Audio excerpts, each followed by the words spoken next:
día de hoy vamos a hablar del legado de Roma para las civilizaciones actuales, presentado por Ezequiel Enoc Emiliano Cervantes y los invitados del día de hoy, Paco Taibo 1 y Paco Taibo 2. Buenas tardes. Muchas gracias por la invitación. Uno de los principales aportes que da Roma a las civilizaciones actuales, la democracia, ya que si bien Roma empieza como un imperialismo, después por la necesidad se forman grupos de debate políticos, se hace un sistema democrático donde el pueblo es el que mediante ciertas votaciones y una exposición de temas se elige al mejor gobernante o a quien va a ser la mejor persona para gobernar Roma. Hacen a un lado la idea de los linajes divinos para dar paso a la voz del pueblo. Pues bueno, la democracia como tal no es un invento romano, es un invento griego, pero sí los romanos toman esa base de política porque es la que más funciona o la que más se ajustaba a su sistema, ya que cuando ellos lo adoptaron ya eran un imperio como tal, ya estaban establecidos como grandes extensiones de tierra y no sabían cómo manejarlas. La única diferencia que tenemos hoy en día es que los mismos gobernantes de la tierra proponían a las mejores personas que ellos consideraban y después las personas votaban por ellos. No era como una decisión tan justa, pero dentro de lo que cabe sí fueron como que los primeros en proponer esta iniciativa de darle el voto a la gente para que se sintieran un poquito más a gusto en el imperio, porque todavía sigue siendo un imperio en donde vivían. Como que era un poco más orgánico, ¿no? Exacto, o sea, sí buscaron la manera de mantener feliz al pueblo, pero no porque fueran muy buenas personas precisamente. Otro de los grandes aportes que da Roma es en parte la arquitectura y el arte, ya que algunas ideas de las grandes construcciones que se tenían en aquellos tiempos, pues incluso se siguen llevando a cabo ahora, ¿no? Como pueden ser las carreteras, departamentos, tenían condominios y tenían unos sistemas de conducto de agua que circulaban por todas las calles y puentes y las piedras que usaban mucho para sus construcciones. También un invento de arquitectura de los romanos, que sí se les puede llamar un invento de ellos, es la construcción de bóvedas, las pilas reforzadas, como lo podemos ver en el Partenón. Sus columnas. Las columnas, exactamente. Y esto no es porque ellos fueran tan grandes ingenieros, sino porque viene de una necesidad, como dice aquí mi compañero, de que ellos crearon unas grandes, muy grandes redes de abastecimiento de agua, desde montañas hasta las grandes ciudades ininterrumpidas. Y por eso tuvieron la necesidad de crear estos pilares tan altos y ver qué nuevas características les podían implementar a ellos.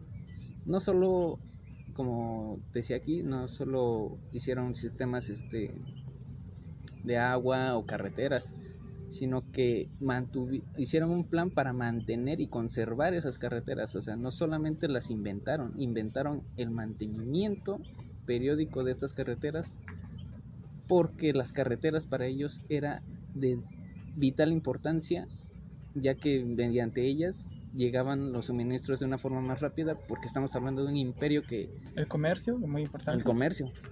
Hablamos de un imperio que abarca desde la antigua Hispania hasta Egipto. Mantener unas rutas de comercio fundamentales y muy activas constantemente era básico para mantener su economía, porque sus recursos venían de todas partes del mundo. No solamente Roma en general no producía mucho, no producía pieles, no producía piedras preciosas, no producía trigo, como sí lo hacía Egipto, Hispania, Germania, que son países donde ellos conquistaron, y para eso surgió la necesidad de crear estas carreteras para mantener su economía a flote. ¿El paso de la seda era de ahí o era de otro lado? El paso de la seda viene... Sí, es un comercio Roma-China, ¿no? Sí, viene de China. Que hasta su actualidad sigue ese paso de la seda, que se han implementado ya trenes y pues ya carreteras de los camiones y todo eso. Pero rutas específicas para, ¿no? Exactamente, no solo trenes, sino que en la actualidad seguimos ocupando los caminos que trazaron los griegos. Las grandes ciudades están trazadas bajo los caminos griegos. O sea, eso es algo que tenemos que recordar mucho, que si los griegos no hubieran construido ese sistema de logística que tenían, que era casi perfecto, estaríamos muy rezagados en ese ámbito. Ese sí fue una gran relevancia en descubrimiento que nos pueden aportar hasta hoy en día. Y bueno, aquí me surge una pregunta. En sí, para Roma, ¿qué es primero? ¿El arte o la arquitectura? Porque incluso creo que todas sus piezas arquitectónicas tienen un cierto tipo de estética que les da ciertas formas y las moldea de ciertos modos. Entonces quiere decir que ya había un antes, para que no solamente fuera una columna reforzada ahí puesta en un sentido de que esto es una columna y ahí está, ahí es plana, sino que ellos mismos las diseñaban y les daban formas. Tenían el estilo Jonia, que la fecha no me acuerdo ahorita, pero pues sí tienen bastantes estilos, son 3 o 4 estilos de columnas. Y bueno, yo creo que respondiendo a tu pregunta, era más importante para los romanos la arquitectura que las artes, ya que ellos tenían este dicho de al pueblo pan y vino.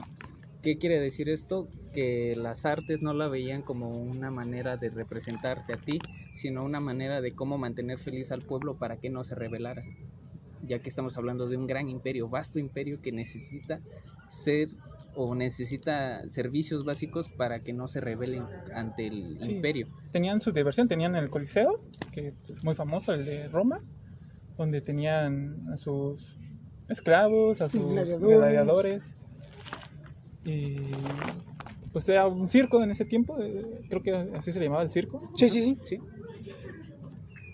También otra parte de invento como de circo que se les llamaba en ese entonces fueron la creación de las Olimpiadas, ya que el Coliseo no se podía mover a otros lados.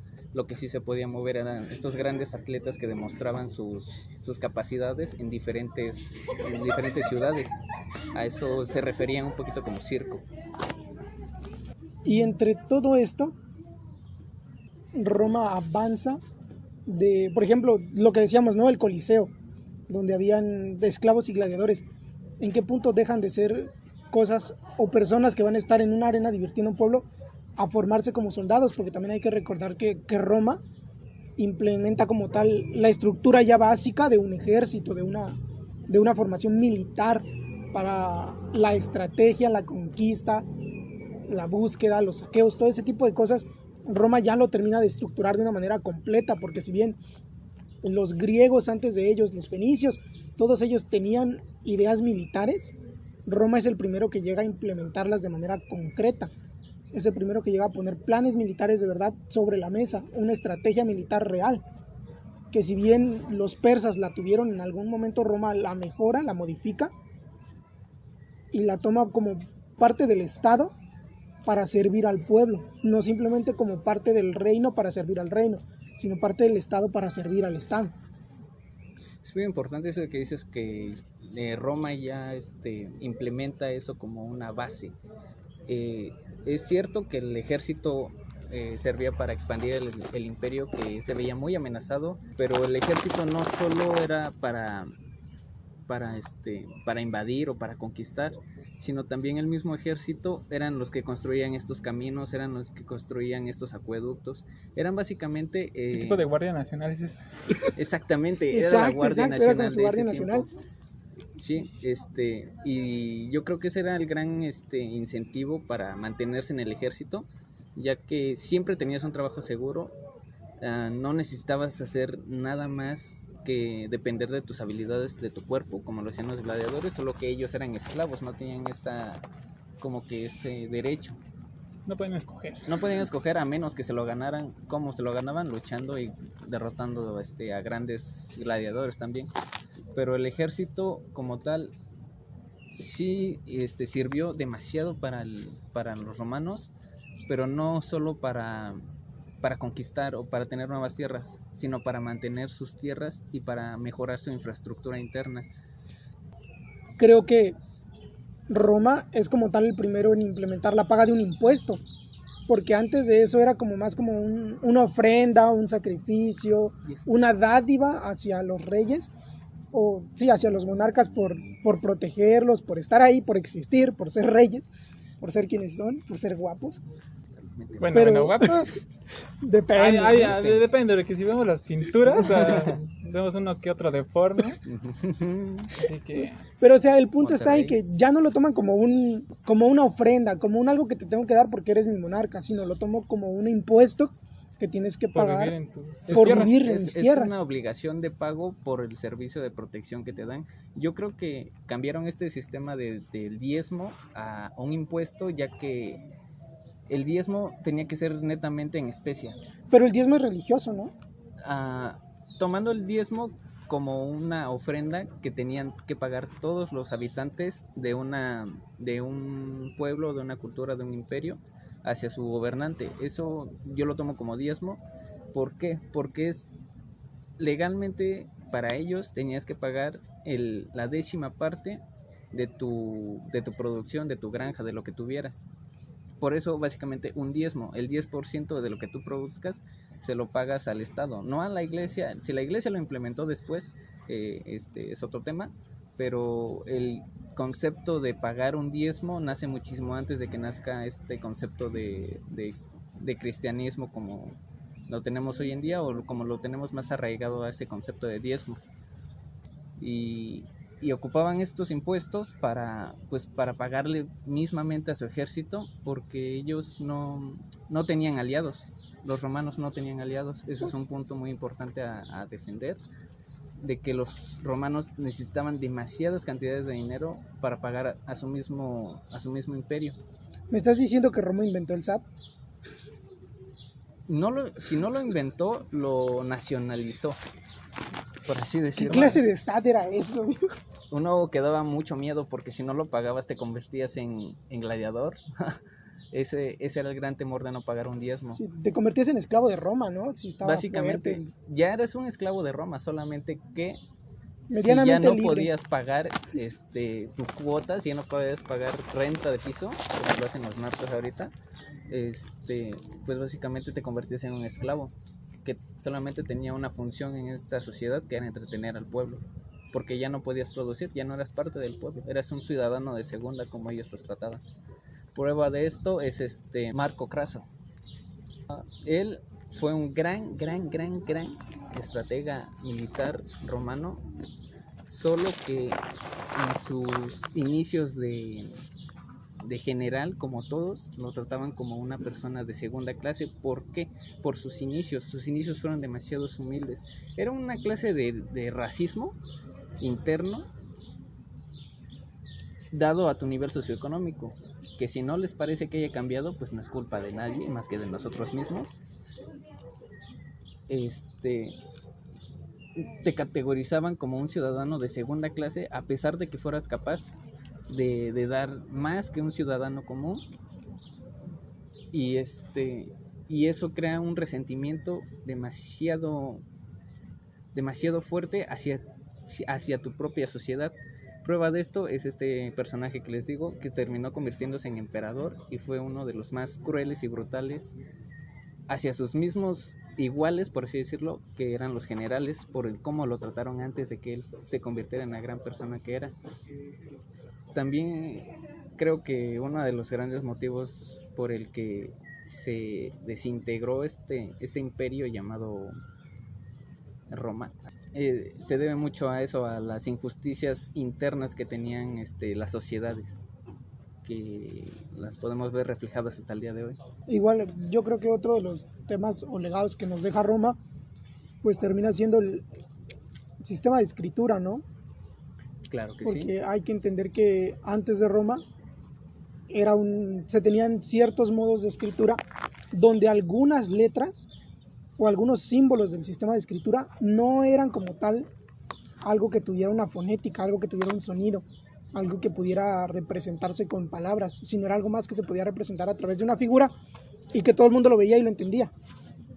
Pero entonces no era una escritura como tal, era más como un jeroglífico, algo que tenías que descifrar y decir, ok, yo entiendo que esto es esto por el concepto que tengo de lo que estás dibujando, porque creo que ya ni siquiera era una escritura, sino un dibujo de algo que yo interpretaba y lo tenía y lo aceptaba. Y entonces Roma toma todas esas letras de los egipcios y las desaparece, las elimina del alfabeto, porque entiende que no es algo que se pueda leer, sino es más algo que se interpreta, algo que se lee. Y a partir de ahí el alfabeto de ellos se consta de 21 letras, pero todas y cada una de ellas son palabras que tengan una fonética, cosas pronunciables como tal, no interpretadas sino pronunciadas, que es una gran diferencia interpretar a pronunciar. También considero que ese es uno de los aportes importantes, además de que, pues como tal, creo que ellos son los primeros en hacer un tipo de imprenta, ¿no? Con un tipo de letra como tal, que creo que eran negritas, algo así. Me parece que sí. Pero sí creo que sí son como los primeros en hacer una imprenta como tal, para poder plasmar y hacer los comunicados del César para el pueblo. Más que implementar un lenguaje, siento que hizo como que una unión de todos los idiomas que se hablaban dentro del reino, porque como te comento, el Imperio Romano no solamente abarcaba lo que hoy en día es Italia, abarcaba lo que hoy en día es España, el sur de África, sureste de Alemania, el norte de África y lo que es Egipto completamente. Llegaron a tener también tierras en Asia, y esa diversidad de lenguas es lo que tú bien dices, que hace que se interpreten las letras, ya no tengan un mensaje directo por esta diversidad. Yo creo que de ahí nace la necesidad de crear un alfabeto único y aplicarlo a todo el reino. Es como este concepto de tener una lengua única, madre y propia para todos, a pesar de que vengamos de lugares diferentes, todos podamos entender el mismo mensaje que tenemos que dar a todo el imperio. Como que también el sistema de escritura, yo también creo que parte de una necesidad que el mismo imperio se fue creando en base a su expansionismo sin límites. Sí, porque... a ver, yo me regresé un poco. ¿Qué era un César? ¿O así se apellidaba? ¿O así era su nombre? No, ¿César? un César... El César era como el gobernante. Un gobernante, pero... Como en la época feudal existía el señor feudo, ajá, que servía al feudal, era más o menos el César. Con la única diferencia de que el César es una elección divina, de que Dios eligió a esta persona para que nos gobierne. Al César se le ve como una persona divina, como un hijo de Dios realmente. Sí. Ese era su concepto de César, alguien que es más que tú. ¿Por qué? Porque Dios lo eligió para y gobernar. El mismo César, al ser inteligente, al entender que el pueblo se puede rebelar, empieza como a controlar él mismo su conducta y a decir, ok, tu pueblo, no crees en que yo vengo de un linaje divino, entonces yo te voy a gobernar a ti, pero a través de alguien que tú vas a escoger. Y entonces es donde entra la democracia y donde empiezan los pasitos que empieza a dar la democracia, a través de alguien que, sabiendo y entendiendo que el pueblo se le puede rebelar en cualquier momento, que puede entender que su linaje no es realmente divino, pues empieza a introducir este tipo de gobernantes para que el pueblo estuviera tranquilo, no dijera nada y entendiera que incluso ellos tal vez podían llegar a ser un gobernante, un César. Y así como dices, el César, al ser una persona culta y educada, tenía esa visión de que el pueblo realmente un día se iba a rebelar si no lo mantenías feliz. El único César que yo creo que no entendió esto, o que no entendió que el pueblo no es solamente las personas que viven dentro de tu reino, sino también tus generales, tus soldados, es Julio César, ya que él, después de su expansionismo por Asia, regresa a Roma, y al ver que el país estaba sumergido en una crisis financiera demasiado grande, donde los campesinos ya no podían dar más, empezó a regalar tierras a los campesinos. ¿Qué implica esto de regalar tierras? Que se los tienes que quitar a tus generales, se los tienes que quitar a los soldados que hicieron méritos antes que ellos para ganarse esas tierras, para que tú se las dieras. Esto generó un gran enojo, una gran ira hacia el César, de parte de sus fieles, que eran sus generales, los senadores. Toda persona con influencia en Roma en esos tiempos se sintió traicionada por Julio César, porque regaló sus cosas. No tuvieron esta visión como lo tenía el César, de que si no les doy esto ahorita, después ya no va a haber imperio que manejar. ¿Y cuál fue su reacción? Todos sabemos cómo acabó Julio César. Y para los que no lo saben, Julio César fue apuñalado por todos los miembros de su parlamento, por todos sus generales de más alta confianza, saliendo del Senado. Es una posición... ¿Qué clase de aborto y colosio es ese, viejo? Claro que sí, pues dicen que la historia siempre se repite. La historia siempre se repite, siempre.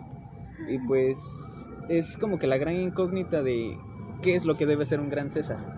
El César es un concepto que hoy lo tenemos como un presidente, que viene de ellos también, pero ya no lo tenemos como una ideología que es divina, sino como alguien que el pueblo realmente eligió porque creemos que es una persona capacitada para tener ese cargo, ¿no? Exacto, ese cargo. Vamos a regresarnos un poquito a la parte de la escritura. También me llama la atención que así como Roma entiende que hay muchos pueblos viviendo bajo su manto que hablan distintas lenguas, no sé si ellos son los primeros, si ellos son los únicos, pero sí considero importante decir que creo que ellos eran de los reinos que tenían un traductor, porque de entre tantas lenguas que se hablaban en aquellos años, Roma implementa lo que son los escribas. ¿Los que iban con su tablita en las películas? Sí, exacto. Porque el escriba era alguien que tú ibas y le decías, mira, traigo este texto de Roma, pero aquí no lo van a entender porque no hablan lengua romana. Entonces tú que eres un escriba, el escriba nunca hizo una carta como tal. El escriba lo que hacía era dibujos. Esas letras de las que hablábamos, que no eran cosas que se leían, sino que se interpretaban, el escriba iba y las hacía. Y hacía una copia exacta a dibujos de lo que decía la carta romana, para que el resto de pueblos lo pudiera entender. Por eso en muchas ocasiones y en muchas películas ves a algún dictador decirle a algún soldado, ¿sabes qué? Esta es carta de Roma, llévala a un escriba. Porque era como decir, ¿sabes qué? Esto es un libro escrito en otro idioma o una carta escrita en otro idioma para alguien. Llévaselo a un traductor y que ese traductor se la diga. Google. Exacto, que era como Google. Sí. Google Traductor, pero... Google Traductor en el 300 años antes de Cristo. Sí, más o menos. Hay una gran interrogante. ¿Qué tan confiables son los escribas? ¿Y qué tan bueno es tener un escriba para el reino? Y ahí es donde sale la escritura o una única escritura para todo el reino. Tampoco sé si los escribas si los romanos son los primeros en implementar traductores, pero sí sé que fueron los primeros en darse cuenta que eso es demasiado costoso de mantener y es mejor tener una lengua única a pagarle a demasiadas personas que están dispersas en todo el reino para traducir un mensaje que pudiste haber traducido en tu lengua natal. Yo creo que esa fue como que la visión romana para desaparecer a Google Translator en esos tiempos. Sí, yo creo que también por eso Roma como que cae en el punto de tener un montón de esclavos, ¿no? Exacto, porque cualquier persona que se rebele o que no vaya con las ideas o las nuevas políticas que Roma va a implementar es motivo de cárcel. Pues un ejemplo no muy lejano es Rusia. Rusia, si no comulgas con sus políticas o si haces algo que el gobierno no lo ve bien, te meten a la cárcel. Ahorita te meten a la cárcel, pero antes te hacían esclavo. Sí. Qué gran paso hemos dado como humanidad, ¿no? Exactamente, o sea, ya no te matamos, pero te seguimos privando de tu libertad. Pero pues quitando de lado lo sangriento, la formación del latín solamente creó lo que buscaba destruir: el nacimiento de nuevos idiomas. Del latín se deriva lo que son las lenguas románticas, donde viene el holandés, donde viene el portugués, donde viene el español, tanto el de España como el castellano que hablamos ahorita, tanto el inglés también viene del latín. O sea, hay demasiadas lenguas actuales que se derivan de esa lengua. O sea, yo creo que por eso el latín es como la madre de todas las lenguas, ¿no? Lengua, exactamente. Y no porque el latín sea el idioma más perfecto que hay, sino ni siquiera es el más hablado, exactamente, ¿no? Sino que es el que más rápido se expandió en un tiempo. Y el que más rápido tuvo ramas también. Exactamente. Es interesante. Todo esto es como parte de lo que nos deja Roma, ¿no? Porque al final del día, al nacer ahí y al expandirse de manera tan rápida, pues, y a tantas partes de lo que en ese momento se conocía que era el mundo. Exacto. Un mundo conocido, vamos a decirlo. Exacto, un mundo conocido, pues sí se hace tan importante y tan relevante muchas civilizaciones, ¿no? Tanto en ese momento como civilizaciones futuras, porque pues sí, ya lo habíamos mencionado, ¿no? Del latín emanan tantas lenguas que hoy en día hablamos. Exacto. Y bueno, a mí me gustaría regresar un poquito a hablar a lo tema militar. Sí, Roma fue una gran potencia militar, pero solo en espacios abiertos. Lo que implica o lo que puede justificar la conquista de España, la conquista del sur de África, pero pues como te comentaba, la potencia militar o la fuerza militar de Roma se hallaba en los espacios abiertos.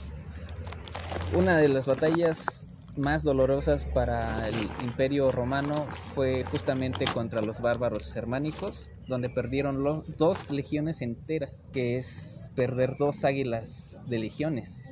Y para los romanos una águila de legión es el estandarte más alto que puedes tener, ya que significa que una persona está al mando de soldados romanos, los nombrados mejor ejército del mundo hasta ese tiempo. Quitarle uno de esos estandartes a una legión era un logro militar demasiado grande. Ahora, los bárbaros germánicos le quitaron 2 águilas a los romanos.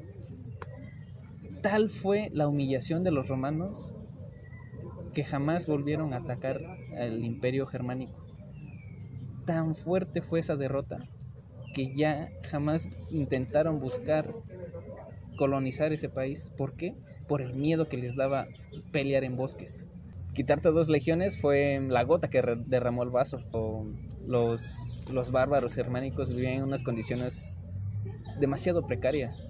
Ahí no habían ciudades, no habían ciudades de más de 500 habitantes, eran pequeñas tribus realmente las que se unían y vivían en armonía, porque entre los bárbaros sí llegaron a haber conflictos internos, pero no guerras civiles como las conocemos ahorita o como las que hicieron que el Imperio Romano cayera, porque pues el Imperio Romano cayó por guerras civiles. Yo creo que ese es un punto donde debemos de tomar conciencia de que sí el ejército romano nos dejó demasiadas enseñanzas militares, pero que solo son efectivas en campos abiertos. No innovaron por su miedo a buscar nuevas tácticas en terrenos más difíciles. También yo creo que porque en aquellos años encontrar espacios tan reducidos de territorio donde tener un conflicto pues no era muy común, ¿no? Bueno, un ejército que nos habla de batallas pequeñas pues es el espartano.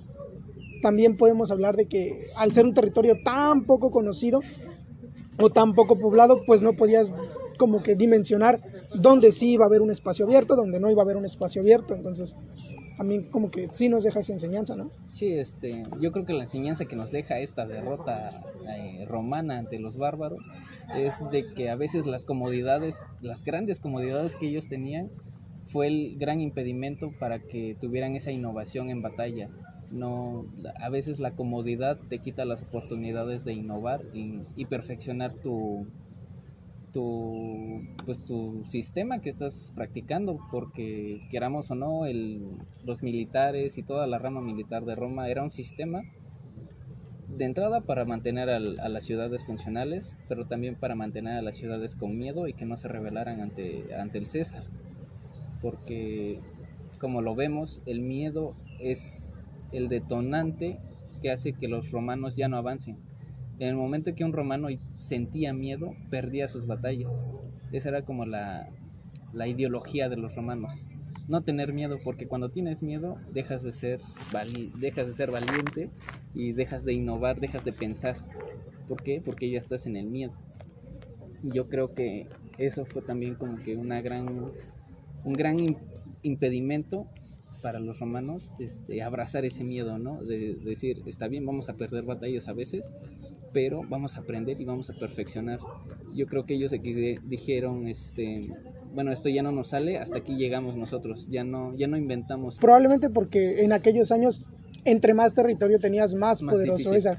Entonces, entre más territorio pierdes, más poder pierdes, por así decirlo, sí, más importancia, más relevancia pierdes. Entonces también en ese sentido, pues sí, el miedo, ¿no? De ya perdí demasiado territorio, me estoy haciendo demasiado pequeño, ya no puedo seguir intentando conquistar esas partes porque solamente me van a hacer más débil, porque era como la mentalidad que se tenía en ese entonces y creo que incluso la arrastramos hasta hoy en día, ¿no? Sí, eso es Ciertos una mala países, enseñanza que sí, tenemos sí. hoy en día. Entre más territorio tengas, no vamos a ir muy lejos, la simple, pues como tripulca que hay con Estados Unidos y México, en el sentido de los 8 estados que terminan robando y que Estados Unidos termina diciendo que por conseguir más territorio que México era más importante que México. Es mejor que México. Al haberle ganado peleas territoriales a México, se considera mejor. Exacto. Que el país vecino. Y vamos, ¿cuántas guerras más hay? Por el sentido de un simple pedazo de tierra, ¿no? Tener más poder ante tu rival directo, porque realmente lo que ellos querían era mantener el poder ante sus rivales directos, que eran todos, desgraciadamente, porque ellos no tenían aliados, y los pocos aliados que tuvieron también los hicieron parte de su imperio, lo que quiere implicar que también los hicieron parte de ese miedo sistemático que ellos tenían. O sea, quisieron expandirse tan rápido que eso les mermó la oportunidad de desarrollarse con otras civilizaciones. Empezaron a pensar que Roma era el centro del mundo, Roma es lo único que hay en el mundo. E incluso ellos han dicho, cuando caiga el Coliseo, caerá Roma. Cuando caiga Roma, caerá la civilización, me parece que va. Y ese es el concepto que tienen ellos. Cuando nosotros perdamos, ya no vamos a dejar de ser relevantes, nos van a tomar como débiles y no podemos ser un país débil. Yo creo que esa es una gran herencia que nos dejan los romanos. El sentido de debilidad está mal. De acuerdo al tamaño. De acuerdo al tamaño, llámese territorial, llámese en dinero, llámese en especias. Tener menos o ser más débil que otro ante tu vecino ya está visto como mal. ¿Por qué? Porque tú perdiste, porque tener el concepto de perder está mal. Yo creo que eso es algo que marcaron demasiado los romanos, no solo en este ámbito de perder guerras, sino de que su entretenimiento era matar, literalmente. Igual yo creo que otra cosa que, vamos, no todo va a ser positivo en el legado romano. No, para nada. Pero creo que otra cosa que nos dejan como parte de su legado es el entendimiento de que al haber tantas culturas en un pequeño pueblo tan amplio y al estar intentando expandirse cada vez más y más y más rápido, intentando ser más y más grande, otra cosa que nos puede dejar Roma es el no entender las culturas. Exacto. O sea, el simplemente llegar, conquistar e imponer. Creer que tú eres el mejor. Sí, eso exacto. Como que llegar a un lugar y decir, ¿sabes qué? Yo soy el mejor porque soy más grande, porque tengo más cosas, porque lo que yo ocupo es más que lo que tú tienes, entonces yo soy mejor que tú. Y entonces yo te impongo mi estilo de vida, mi manera de ser, mi forma de vivir a ti, por ser más pequeño, por ser más débil. Que eso es parte también como de una ideología que nos van dejando a través de los años, en la que pues no podemos ver un avance como tal, porque siento que hasta el momento sigue igual. Sí, es la ideología que nos dejan, o bueno, la ideología que ellos tuvieron en ese momento, nosotros la adoptamos voluntariamente. A nosotros nadie nos dijo, no, pues tienen que hacer esto. Nosotros nos quedamos con esa idea de que Roma fue lo mejor del mundo. Roma fue el más grande de su época. Roma fue lo mejor. Sí, incluso a veces decimos el gran imperio romano cuando probablemente... Desde la frase todos los caminos llevan a Roma, es algo que te dice que Roma fue lo más que pudo haber tenido el mundo, la humanidad como tal, la historia de la humanidad. Pero lo que nunca te muestran es lo que realmente es vivir en un imperio llamado Roma. Todas las imposiciones que eso lleva, ¿no? Exacto. Que el solo hecho de no tener un concepto básico de libertad es algo que también nos dejan los romanos, algo malo y que sí aprendimos nosotros como parte de esta evolución humana que tenemos, pero necesitamos también nosotros dejar de creer que Roma fue lo mejor que el mundo tuvo, solamente porque nos dejó buenos escritores, buenos artistas y buenos arquitectos. Creo que tenemos que empezar a tomar a Roma como una ciudad más que estuvo a punto de ser casi perfecta, pero que su misma arrogancia la llevó a la autodestrucción. Yo creo que ese es como que el mensaje que nos deja Roma. El entender que en el camino a la perfección no todo va a ser bueno. Sí. Y que a veces en ese camino a la perfección podremos echar a perder más lo que tenemos por intentar ganar algo que ni siquiera sabemos si está ahí o no está ahí. Exactamente, como que dejar de cerrar esta mentalidad y empezar a aceptar o abrazar a nuevas civilizaciones. Dejar de este egocentrismo de nuestra parte de decir nosotros somos mejores en esto. Incluso México ha dicho nosotros somos el país más bonito de Latinoamérica. ¿Por qué? Porque tenemos maravillas, porque tenemos naturaleza. Sí, exacto. ¿Y qué hemos hecho, qué hemos hecho los mexicanos para aprovechar realmente esa naturaleza? ¿Qué hemos hecho para aprovechar esas bellezas naturales que según nosotros tanto tenemos? Realmente es nada. ¿Por qué? Porque esperamos a que otras personas vengan a decirnos no manches, tú eres el mejor, güey, tú eres el país más bonito que he visto, sin nosotros hacer nuestra parte. El hacer el egocentrismo a un lado, el poder aprender a vivir con los otros, creo que es parte de las lecciones que la historia de Roma nos puede dejar a nosotros, porque al final del día, como ya lo habíamos mencionado, Roma peca de arrogancia. Exacto. Roma peca de ese sentimiento de tengo que ser el único sobre la faz de la tierra, cuando la realidad es que entre tanta sabiduría que había en Roma, alguien realmente pudo haber dicho, en lugar de ser los únicos, aceptarnos a todos y aprender a vivir como somos.